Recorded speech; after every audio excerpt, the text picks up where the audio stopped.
Magandang hapon sa inyo mga kadagat. Konting update lang po tayo. Si Kadagat Vlog po kasi nakatenga ngayon. Wala tayong laot ngayon mga kadagat kasi kita nyo naman. Sobrang lalakas ng hangin at ang lakas din ng alon. Kaya tignan nyo yung aming buhangin na puro na basura ng mga seaweed. Gagawan po yan ng alon mga kadagat.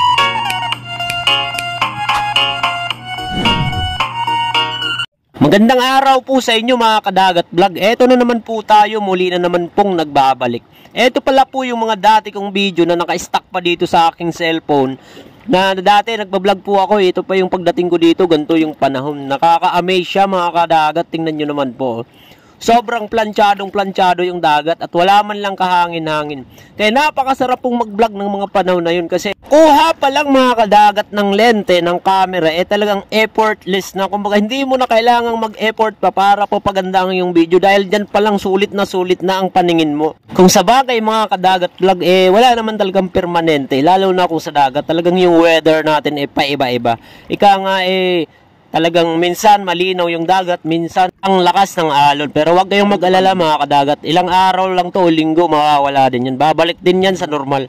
Saka natural lang yun, balanse ng karagatan mga kadagat. Para may pahinga naman yung mga isda. May mga araw din na magparami sila. Hindi yung araw-araw na lang hinuhuli sila. Buti na lang dito sa amin mga kadagat. Mas lamang talaga yung panahon ng taglinaw kaysa panahon ng pagdagat. Kaya mas maigi-igi na rin dito sa amin mga kadagat. Saka alam nyo rin ba mga kadagat, sa ganitong panahon nagsisialisan talaga yung mga lalaki dito sa amin, yung mga tao dito sa amin.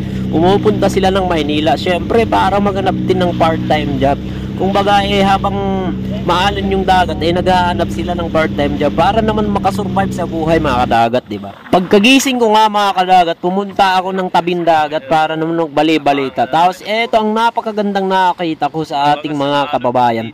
Dahil buhay pa pala yung tradisyon nating mga Pilipino. Yung tradisyon na napakatagal na, yung bayanihan. Nung bata pa kasi ako mga kadagat dati nakikita ko. Alam nyo yung bahay na inililipat sa ibang lugar, yung tawag, yun doon nga nakilala yung tradisyon ng mga Pilipino na bayanihan.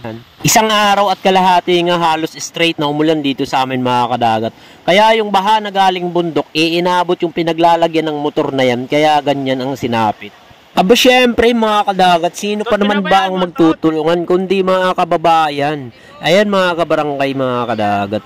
Nagtutulungan yan para maiahon yung bangka at maipaayos na.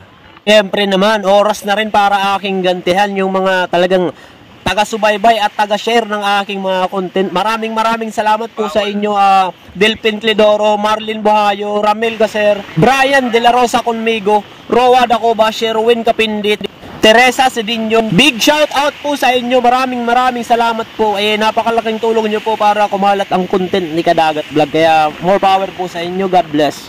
At syempre mga Kadagat Vlog, balik tayo sa reality. Hindi lang naman kasi dito sa Bicol lang apektado talaga ng hanging amihan. Kahit sa ang lugar po, kahit sa Quezon, apektado rin ng amihan na to. Kaya wag na kayong magtaka mga kadagat kung bakit talagang ginto yung presyohan ngayon ng isda sa merkado. Kasi ang hirap nga po ng supply katulad ng panahon na to.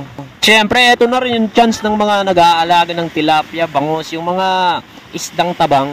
Dito na rin kasi yung pagkakataon nila na makapagpataas ng presyo.